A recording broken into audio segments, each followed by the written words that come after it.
Brisbane, C105, 14 past 7.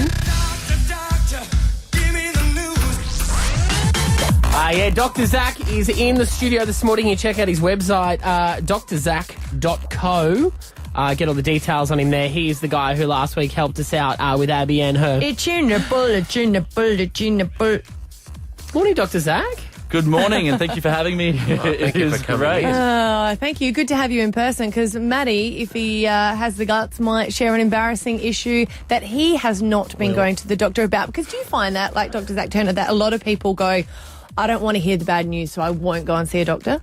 Totally, and people freak themselves out. It's all well and good to know more about yourself and to Google about it, but people freak themselves out and then don't go to a doctor or start diagnosing themselves and then change their eating habits and their diets and their plans, and then they said that their children has this random weird thing that they have to then eat weird food forever, and they've got no diagnosis. Right. So, what about, Abby's just talking about someone who doesn't want to go to the doctor because they're too busy Googling. What about someone who's been prescribed a medication and hasn't used it or is afraid to use it?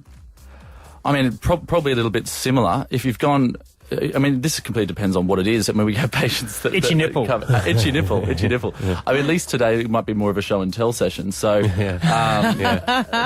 but people do come in and get medications and then don't use it, and then they come back and say that they have, and then it hasn't worked, and then we go, okay, well, this is a bit odd. So what you're saying is don't lie to a doctor, you guys always know. Well, not always, but you will stuff yourself up a lot more if you go in and give us false information, because we're treating you based on the symptoms and signs that we see. Well, 13 10 60, the phones are open. If you've got something that's happening with you want to ask Dr. Zach about, of course, at the end of this, he's going to say go and see your GP as well. Of course, to be very safe. We've got Pete from Murray. Good morning, Pete. Good morning, guys. What's your issue? Well, I've been having an issue with my mouth producing excessive amounts of saliva to the point where I go to open my mouth to speak and I'll just drool uncontrollably. Wow.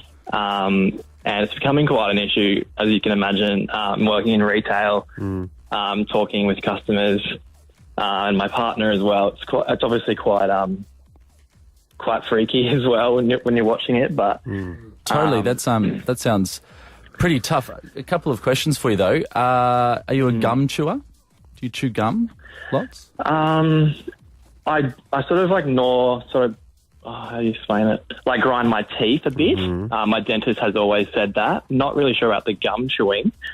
I haven't noticed it. And have you had anything for the grinding of your teeth at all, or are you wearing down the teeth at the back? Yeah, I have a mouthpiece that I've been given from my dentist. It was worse when I was getting my wisdom teeth out, like when they were sort of coming through. But I don't wear it anymore, as my wisdom teeth have been taken out a few months ago now.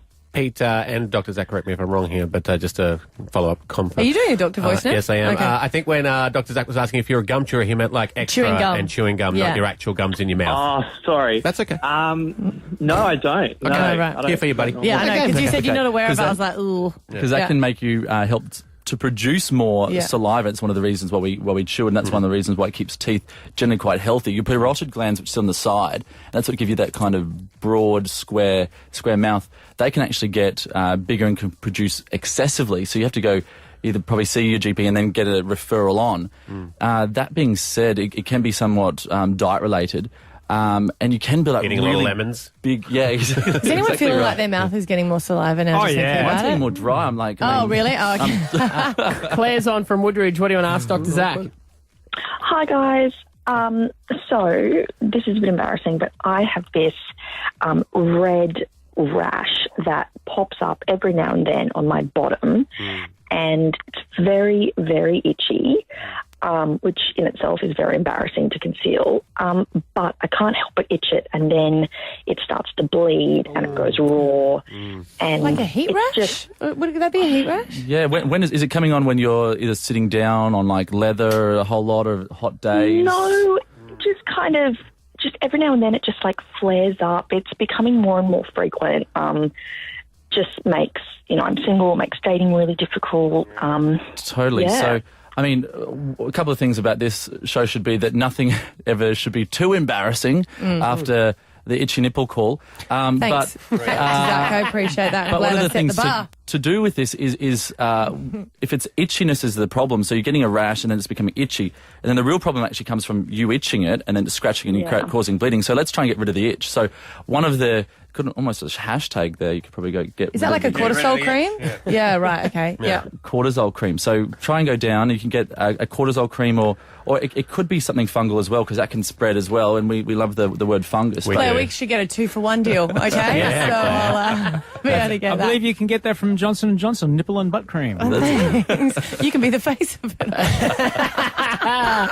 Sarah's in Strathpine. You got a question for Dr. Zach? 131060. If you want to ask anything, by the way, this is a safe space.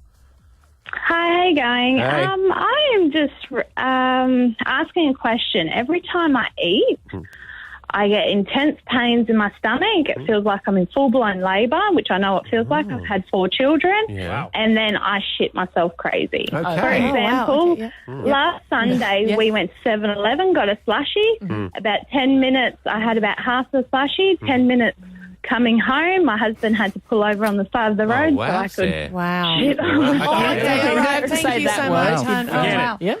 So that's got to be some sort of food intolerance, like severe. Can be. So does it only often when we think about bad pains in stomach directly after food, we think about fatty food, because you can actually be a gallbladder. And then I've had my gallbladder removed. It's removed. And you aren't pregnant, I should also ask as well. You've had 4? No. Definitely not pregnant. Excellent. No. And is it mostly with sugar? So we have to start narrowing this down. Like, is this a sugary food thing? Is this a milky thing? Is this a bread thing? And then we can start narrowing that down. So you sound like a slushy. Did you have anything else? Because sugar normally isn't the cause. No, that's the only thing I had that morning. And like yesterday morning, I had 2 pieces of Vegemite on toast, and the same thing happened. Oh, no. It's pretty much, it's not any particular thing. It's just really, it just happens when it want to happen. Wow. Cool. So, I mean, the best way, if you can go into your GP, but go in armed with some information. So go in saying, look, I ate this morning. It happened 10 minutes after. So do like a food diary. Exactly. Yeah. Food diary about it. And then just say, look, it happened 10 minutes after this, or it happened 30 minutes after milk, happens 1 hour after bread. Yeah. Yeah. It's ironic that it happened when you went to 7-Eleven, because it sounds like your bum's 24/7 as well. I wonder if it comes out that quick. Is it still the same colour it went in? Okay, mate. Well, Sarah, I hope you get it sorted out. that's it a seems reasonable like you need question. to have like an elimination diet. Yeah. and that's the weird thing about, because the slushie is so... Hang on, she didn't answer my question. Did it? Oh, sorry, come Sarah. out? Does it? What was Hopefully your it wasn't question? red. If red slushy goes in and 10 minutes later is it red slushy? Well, my 9-year-old was like, "Oh my God, it looks like a slushie." And I'm like, "Can you not look?" Okay. There you go. So it Wow, was. so it's just going straight through. Oh, so painful, Sarah. Wow. Sad Poor effects, thing. yeah. Okay, well that's how it works, Dr. Are you Zach. gonna? Well, hang on, Maddie, hang on. What about yours? We're out of time. Oh, no, we're not. Well, we are for this segment. No, we're not. We can come back and I can show him. I have some spots that I found when I was manscaping.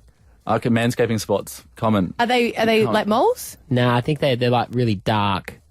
I think they're Can like, you get skin cancer without any sun being there? Totally, which is why you should go get yourself completely checked, or show a friend and take some photos. We're We're the best 2 friends that we've ever had. We're going to take a look. We'll have to come back. Do we want to do it or not? No, go see your him. GP. Go see your GP. Okay, go see my GP. Yeah. Dr. Zach, thanks for coming in, buddy. Nice to see you. Thanks, guys. Stab over here, Matt, with Osher.